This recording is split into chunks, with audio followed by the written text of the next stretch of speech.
Hello ನಮಸ್ಕಾರ. ನಾನು ಕೊಪ್ಪಳದಿಂದ Sharanappa ಚಲಪುರ್. News 18ಗೆ ಸ್ವಾಗತ. ನ್ಯೂಸ್ 18 ಸಬ್ಸ್ಕ್ರೈಬ್ ಆಗಿ ನ್ಯೂಸ್ 18 ಸಾಮಾಜಿಕ ಜಾಲತಾಣವನ್ನು ಫಾಲೋ ಮಾಡಿ.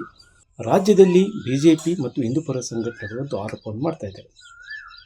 ರಾಜ್ಯದಲ್ಲಿ ಹಿಂದೂ ಯುವತಿಯರನ್ನೇ ಟಾರ್ಗೆಟ್ ಮಾಡಿ ಲವ್ ಜಿಹಾದ್ ನಡೀತಾ ಇದೆ ಅನ್ನುವಂಥ ಆರೋಪಗಳು ಕೇಳಿಬರ್ತವೆ.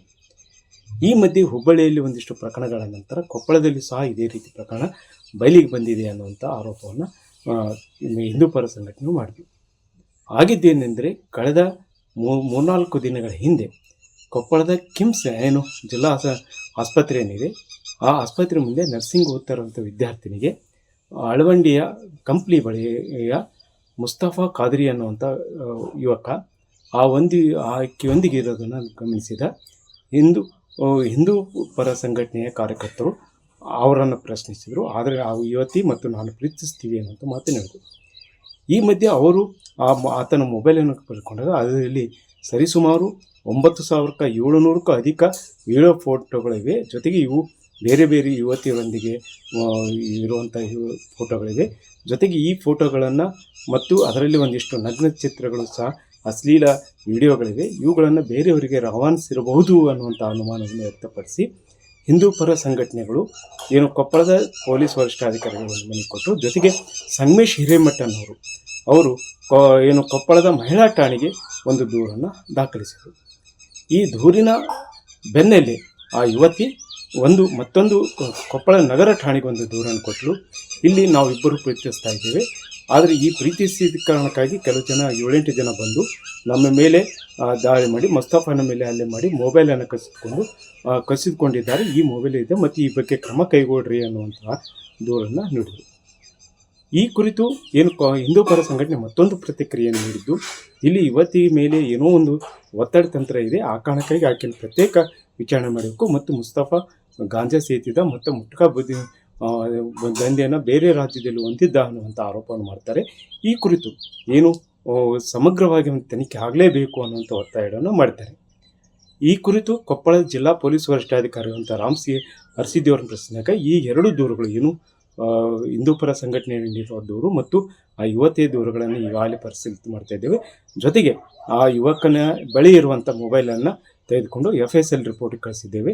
FSL ರಿಪೋರ್ಟನ್ನು ಬಂದ ನಂತರ ಕ್ರಮ ಕೈಗೊಳ್ತೀವಿ. ಈಗಾಗಲೇ ಅವರನ್ನು ನೋಟಿಸ್ ಕೊಟ್ಟು ವಿಚಾರಣೆ ನಡೀತಾ ಇದ್ದೇವೆ ಅನ್ನುವಂಥ ಮಾತನ್ನು ಹೇಳಿದ್ದಾರೆ. 12ನೇ ತಾರೀಕು ಆದಂತಹ ಅದು VHP ಅವರು ಬಂದು ಒಂದು ಕೊಟ್ಟಂಥ ಪ್ರಕರಣದ ಮೇಲಿಗೆ ಒಂದು IT ಆ್ಯಕ್ಟಲ್ಲಿ ಪ್ರಕರಣ ದಾಖಲಾಗಿದೆ.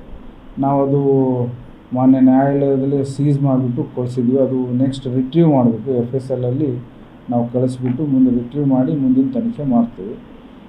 ಅದು ಸುನೀತಾ ಹುಡುಗಿ ಅನ್ನೋರಿದ್ದಾರಲ್ಲ, ಅವರು ನಮಗಲ್ಲಿ ನಾನು ಮತ್ತು ಹುಡುಗ ಕೂತಾಗ 4-8 ಜನ ಬಂದು ನಮಗೆ ಹೊಡೆದು ಮೊಬೈಲ್ ನೋಡ್ತೀನಿ ಅಂತ ತೊಗೊಂಡು ಕಸ್ಕೊಂಡು ಹೋದರು ಅಂಥೇಳಿ ಕೊಟ್ಟಂಥ ಪ್ರಕರಣ ಮೇಲೆ ಒಂದು 323 ಪ್ರಕರಣ ಕೂಡ ದಾಖಲಾಗಿದೆ ಸಿಂಪಲ್ ಹಾರ್ಟಲ್ಲಿ. ಸೊ ಅದು ಕೂಡ ಇನ್ವೆಸ್ಟಿಗೇಷನ್ ನಡೀತಾ ಇದೆ. ನಾವು ಮುಂದೆ FSLನಿಂದ ನಮ್ಮ ಮೊಬೈಲ್ ಫೊರೆನ್ಸಿಕ್ ಇಂದ ಬಂದಂಥ ವಿಶ್ಲೇಷಣೆ ಮಾಡಿ ಬಂದಂದ ಮೇಲೆಗೆ ನಾವು ಮುಂದಿನ ಪ್ರಕರಣವನ್ನು ಕಂಟಿನ್ಯೂ ಮಾಡ್ತೀವಿ. ಅದು ಅಲ್ಲದೆ ಅವನಿಗೆ ಹುಡುಗಿಗೆ ನೋಟಿಸ್ ಕೊಟ್ಟು ಅವನದು ಕೂಡ ವಿಚಾರಣೆ ನಡೀತಾ ಇದೆ.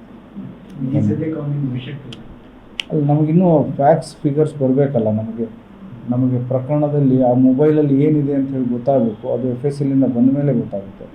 ಸೊ ಬಂದ ಮೇಲೆ ನಾವು ಮುಂದಿನ ತನಿಖೆ ಮಾಡ್ತೀವಿ. ಸರಿಸುಮಾರು 15ರಿಂದ 20 ಅಮಾಯಕ ಹಿಂದೂ ಹೆಣ್ಣು ಮಕ್ಕಳ ವಿಡಿಯೋಗಳು ಇವತ್ತು ಆ ಮುಸ್ತಫನ ಫೋನ್ನಲ್ಲಿದ್ದಾವೆ. ಆ ಫೋನಿನ ಜೊತೆಗೆ ಅವನು ಗಾಂಜಾವನ್ನು ಸುತ್ತುವಂಥದ್ದು, ಹುಕ್ಕಾ ಸೇದುವಂಥದ್ದು, ಅವನೊಬ್ಬ ಮಹಾ ವ್ಯಸನಿ, ಮಟ್ಕಾ ದಂಧೆ ಮಾಡುವಂಥ ವ್ಯಕ್ತಿ. ಇವತ್ತು ಸುನೀತಾ ಎಂಬ ವಾಲ್ಮೀಕಿ ಸಮಾಜದ ಹುಡುಗಿ ನಾನು ಅವನೇ ಬೇಕು ಅಂತ ಏನು ಹೇಳ್ತಿದ್ದಾಳು, ಅವಳ ಎಲ್ಲ ಖಾಸಗಿ ವಿಡಿಯೋಗಳನ್ನು ಅವನ ತನ್ನ ಫೋನ್ನಲ್ಲಿಟ್ಕೊಂಡು ಬೆದರಿಸುವಂಥ ಕೆಲಸ ಇವತ್ತು ಮುಸ್ತಫಾ ಮಾಡ್ತಾ ಇದ್ದಾನೆ. ಹಾಗಾಗಿ ನಾನು ಇಲಾಖೆಯರನ್ನ ಕೇಳ್ಕೊಳ್ಳೋದೇನಂತಂದರೆ, ದಯಮಾಡಿ ಆ ಹುಡುಗಿನ ನಿಮ್ಮ ಡಿಪಾರ್ಟ್ಮೆಂಟಿನ ಒಳಗಡೆ ಸಾಂತ್ವನ ಕೇಂದ್ರದಲ್ಲಿ ಒಂದು 15-20 ದಿವಸ ಆ ಹುಡುಗಿಯನ್ನು ಇಟ್ಕೊಂಡ್ರೆ ಸತ್ಯತೆ ಹೊರಗಡೆ ಬರುತ್ತೆ. ಇದೊಂದು ಕೇವಲ ಮುಸ್ತಫಾ ಒಬ್ಬನಿಂದ ಮಾಡಿದಂಥ ಕೃತ್ಯ ಅಲ್ಲ, ಇದು ಸಂಘಟಿತವಾಗಿ ಒಂದು ವ್ಯವಸ್ಥಿತ ಸಂಚು ಇದರಲ್ಲಿದೆ. ಇದು ಲವ್ ಜಿಹಾದ್ ಅನ್ನೋದಕ್ಕಿಂತ ಇದು ರಾಷ್ಟ್ರ ವಿರೋಧಿ ಚಟುವಟಿಕೆ, ಒಂದು ದೊಡ್ಡ ಗ್ಯಾಂಗ್ ಇದರಲ್ಲಿ ಅಡಗಿದೆ. ಅವನೇ ತೋರಿಸಿದ ವಿಡಿಯೋದಲ್ಲಿ ಗಾಂಜಾ ಸುತ್ತುವಂಥದ್ದು, ಹುಕ್ಕಾ ಸೇದುವಂಥದ್ದಿದೆ. ಹಾಗಾಗಿ ಇದು ಸೇದುವುದಂಥದ್ದು ಮತ್ತು ಅವನು ಸುತ್ತೋದು ನೋಡಿದಾಗ ಅವನು ಆಲ್ರೆಡಿ ಈ ವಿಷಯದಲ್ಲಿ ಭಾರಿ ಅನುಭವಿ ಇದ್ದಂಗೆ ಕಾಣ್ತಿದ್ದಾನೆ. ಅವನು ಮಾರಾಟನೂ ಕೂಡ ಮಾಡ್ತಿರ್ಬೋದು ಅನ್ನುವಂಥ ಅನುಮಾನ ಇದೆ. ಹಾಗಾಗಿ ಅಧಿಕಾರಿಗಳು ಉನ್ನತವಾದ ತನಿಖೆ ಆಗಬೇಕು. ಇವತ್ತು ಕೊಪ್ಪಳ ಆಯಿತು, ಹುಬ್ಬಳ್ಳಿ ಆಯಿತು, ಹಾವೇರಿ ಆಗ್ತಾಯಿದೆ. ರಾಜ್ಯದ ಎಲ್ಲ ಕಡೆ ಈ ರೀತಿಯ ಅಮಾಯಕ ಮುಗ್ಧ ಹಿಂದೂ ಹೆಣ್ಣುಮಕ್ಕಳ ಮೇಲೆ ವಿಡಿಯೋ ಮಾಡಿಕೊಂಡು ಇವತ್ತು ಅರೆಬಿಡುವಂಥ ಕೆಲಸ ಮತಾಂಧ ಮುಸಲ್ಮಾನರು ಮಾಡ್ತಾಯಿದ್ದಾರೆ. ಇದು ಒಂದು ಕಡೆ ಆಗಿದ್ರೆ, ಈಗ ರಾಜಕಾರಣಕ್ಕೂ ಸಹ ಇದು ಬಂದಿದೆ. ಏನು ಕೊಪ್ಪಳದ BJPಯ ಅಂದರೆ ರಾಜ್ಯ ಕಾರ್ಯಕಾರಿ ಸಮಿತಿ ಸದಸ್ಯರಾಗಿರುವಂಥ ಬಸವರಾಜ ಕ್ಯಾವಟೆಯವರು ಒಂದು ಪತ್ರಿಕಾ ಹೇಳಿಕೆ ನೀಡಿದ್ದು, ಅದರಲ್ಲಿ ಏನು ಗಂಭೀರವಾದಂಥ ಆರೋಪ ಮಾಡಿದ್ದು, ಈ ಪ್ರಕರಣದ ಹಿಂದೆ ಮುಖ್ಯವಾಗಿ ಕೊಪ್ಪಳದ ಸಂಸದ ಮತ್ತು ಶಾಸಕರ ಕೈವಾಡವಿದೆ. ಈ ಕುರಿತು ಒಂದು ಸಮಗ್ರ ತನಿಖೆ ಆಗಲೇಬೇಕು ಅನ್ನುವಂಥ ಮಾತನ್ನೇ ಅವರು ಹೇಳ್ತಾರೆ. ರಾಜ್ಯದಲ್ಲಿ ಕಾಂಗ್ರೆಸ್ ಸರ್ಕಾರ ಆಡಳಿತ ಬಂದ ಮೇಲೆ ಲವ್ ಜಿಹಾದ್ ಪ್ರಕರಣಗಳು ಬಹಳಷ್ಟು ಹೆಚ್ಚಾಗಿದ್ದಾವೆ. ಅದರಲ್ಲೂ ಕಳೆದ ಒಂದು ವಾರದಲ್ಲಿ ಹುಬ್ಬಳ್ಳಿಯಲ್ಲಿ 3 ಪ್ರಕರಣಗಳು ದಾಖಲಾಗಿದ್ದಾವೆ, ಲವ್ ಜಿಹಾದ್ ಪ್ರಕರಣಗಳು. ಅದರಲ್ಲಿ ಒಂದು ಕೊಪ್ಪಳ ಜಿಲ್ಲೆಯಲ್ಲಿ ಒಂದು ಪ್ರಕರಣ ದಾಖಲಾಗಿದೆ. ಇವತ್ತು ಅಳವಂಡಿ ಗ್ರಾಮದ ಯುವಕ ಮುಸ್ತಫಾ ಖಾದ್ರಿ ಎಂಬ ಯುವಕ ಒಂದು ಅಮಾಯಕ ಯುವತಿಯನ್ನು ಪ್ರೀತಿ ಪ್ರೇಮದ ಹೆಸರಲ್ಲಿ ಅವರಿಗೆ ಫೋಟೋಗಳನ್ನು ಮತ್ತು ವಿಡಿಯೋಗಳನ್ನು, ಅಶ್ಲೀಲ ಫೋಟೋವನ್ನು, ಅಶ್ಲೀಲ ವಿಡಿಯೋವನ್ನು ಚಿತ್ರೀಕರಿಸಿದ್ದಾನೆ. ಇವತ್ತು 3,000-4,000 ಸಾವಿರ ಫೋಟೋಗಳನ್ನು ಮತ್ತು ವಿಡಿಯೋಗಳನ್ನು ಆ ಯುವತಿದು ಮಾಡಿದ್ದಾನೆ. ಮತ್ತು ಆ ಯುವತಿ ಅಲ್ಲದೇ ಇನ್ನೂ 16 ಯುವತಿಗಳದು ಫೋಟೋ ಮತ್ತು ವಿಡಿಯೋಗಳು ಇವತ್ತು ಆ ಫೋನಲ್ಲಿ ಸಿಕ್ಕೊಂಡಿದ್ದಾವೆ.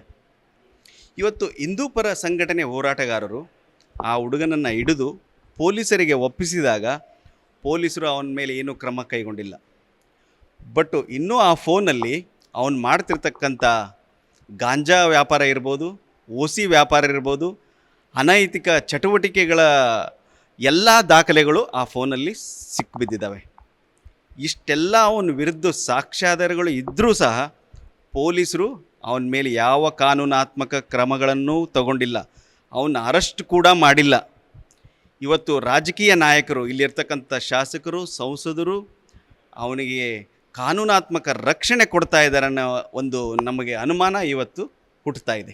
ಆದರೆ ಇಲ್ಲಿ ಜನ ಹೇಳೋದೇನಂತ ಹೇಳಿದ್ರೆ, ಈ ಪ್ರಕರಣ ಒಂದಿಷ್ಟು ಸಂಚಲನ ಮೂಡಿಸಿದೆ. ಇದರಲ್ಲಿ ಸತ್ಯಾಸತ್ಯತೆ ಹೊರಲೇ ಬರಬೇಕು. ಇಲ್ಲಿ ಯಾರು ತಪ್ಪಿಲ್ಲೋ ಯಾವುದನ್ನು ಸಹ ಪೊಲೀಸರು ನಿಷ್ಪಕ್ಷಪಾತವಾಗಿ ತನಿಖೆ ಮಾಡಿ ಸತ್ಯ ಹೊರಬರಲಿ ಅನ್ನುವಂಥ ಮಾತು ಹೇಳ್ತಾರೆ. ಈ ನಿಟ್ಟಿನಲ್ಲಿ ಪೊಲೀಸರು ಕ್ರಮ ಕೈಗೊಳ್ತಾರ ಅನ್ನೋದನ್ನು ಕಾದು ನೋಡಬೇಕಾಗಿದೆ. ಶರಣಪ್ಪ ಬಾಚಲಾಪುರ್, ನ್ಯೂಸ್ 18 ಕೊಪ್ಪಳ. ನಿರ್ಭೀತ, ನಿಷ್ಪಕ್ಷಪಾತ, ವಿಶ್ವಾಸಾರ್ಹ ಸುದ್ದಿಗಳಿಗೆ ಮತ್ತೊಂದು ಹೆಸರಾಗಿರುವ ನ್ಯೂಸ್ 18 ಕನ್ನಡ ಈಗ ಆಪ್ನಲ್ಲೂ ಲಭ್ಯವಿದೆ.